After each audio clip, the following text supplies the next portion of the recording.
Hey everybody, welcome back to American History with Mr. Finn. So today you know about the Lusitania, and now I'm going to tell you what happens and how we get involved in World War One. So, briefly, the Lusitania. Again, it was a ship.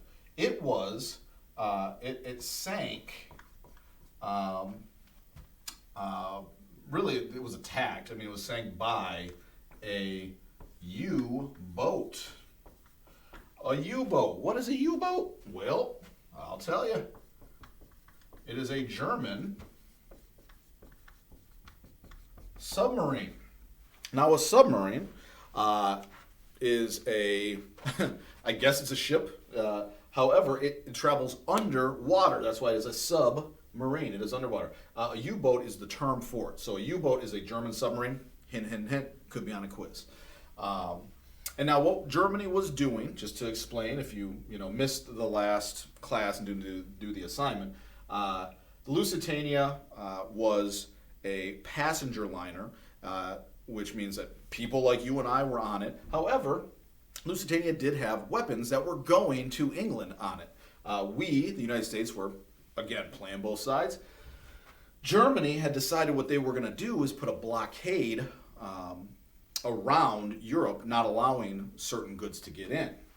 And so what the U-boats would do, these German submarines, is they would sink ships that would come into their area. It was just just kind of crazy. The United States thought it was terrible.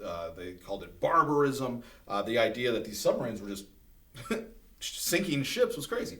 Why the Lusitania sticks out for us in this class is that on the Lusitania, you are going to see 128 Americans, unfortunately, lose their lives in the sinking of that ship. But that means that American lives have now been lost due to this war, and it was at the hands of the German side of the battle. And so the Lusitania sinking is important for us because we are going to see now the tide start to turn for the Americans. The people here in America start to say, like, wait a second, we don't like what we're seeing out of Germany. Plus, another important thing to understand is that Germany was ruled by an autocrat. I guess, let me put it here. Germany ruled by an autocrat. Now, what is an autocrat? It means it is one person. One person is ruling Germany with absolute power. And again, we are a democracy. We believe in the people rule here in America. So the idea that Germany has an autocrat or one person in charge doesn't really, doesn't fit with the way we think. So we already don't like the idea of Germany's setup in its government and how it does things. On top of it, it's using U-boats that are sinking ships. We don't like that at all. And on top of that, the Lusitania is carrying Americans, and so we lose American lives. So people start to think, maybe we want to not be on the side of Germany and Austria-Hungary and things like that. So while that is happening, and we start to push towards war, we see another event happen that's not good for the German side of things, and that is going to be something called the Zimmerman Note. What is the Zimmerman Note, you might ask? The Zimmerman Note is a letter that was intercepted, and here's what it says. It goes from, this marker's getting a little weak on me. It is, that's better. A German letter to Mexico.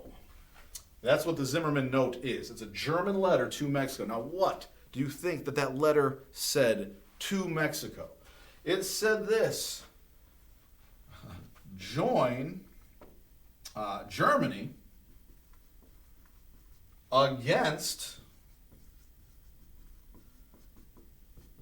the USA.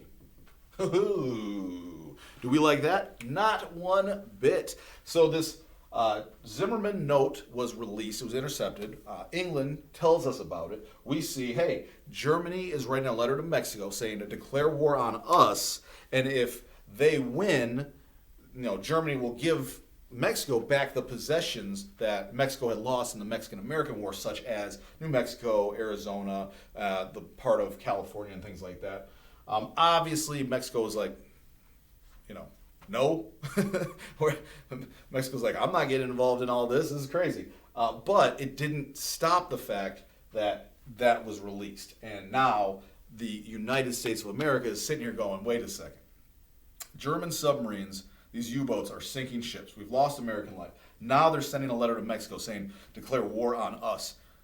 What is Germany doing? Germany is out of control. Now America is kind of full on leaning against Germany and Austria-Hungary. They're viewed as the bad side. England is more like us anyway, as far as its government type and our relations, as far as being colonies of England and breaking away, but we still have close ties to them. So the tide has turned now. The Lusitania being sunk, the Zimmerman Note, all this stuff is starting to push us to war on the side of England. And so that is where we are headed.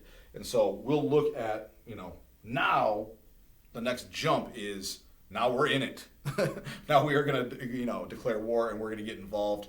But that'll be next class, because today I do want to do a quiz. So 1 through 5 on your paper.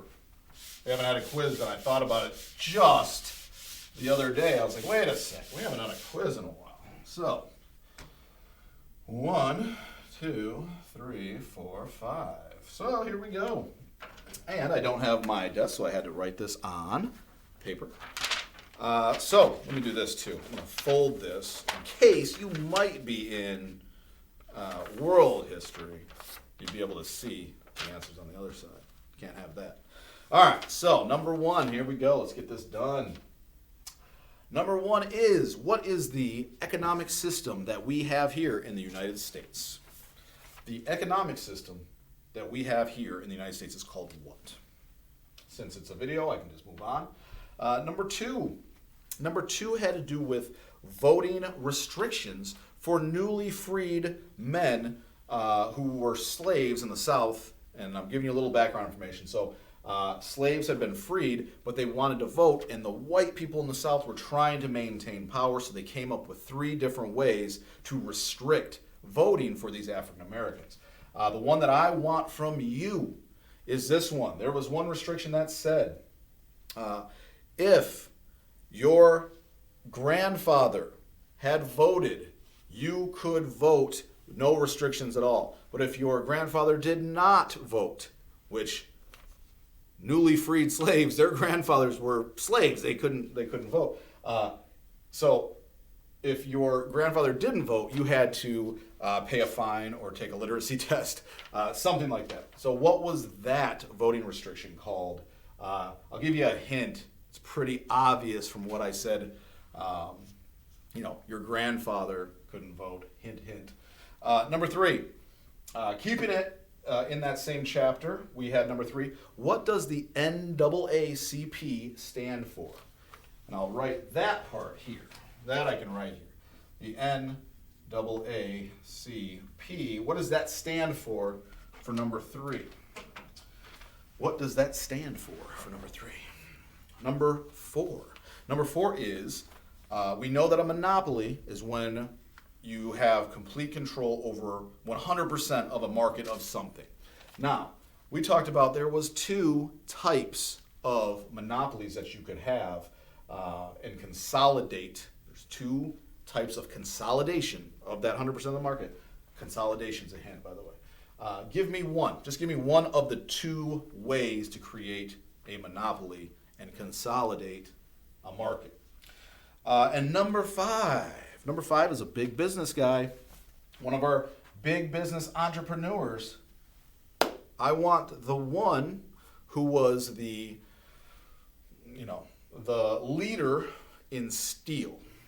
Number 5. Which man had a monopoly or major control over the steel industry in America at the turn of the century, 1900s, for number 5.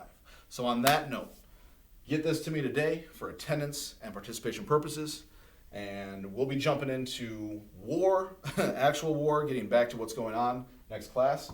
But on that note, I will see you in that next class.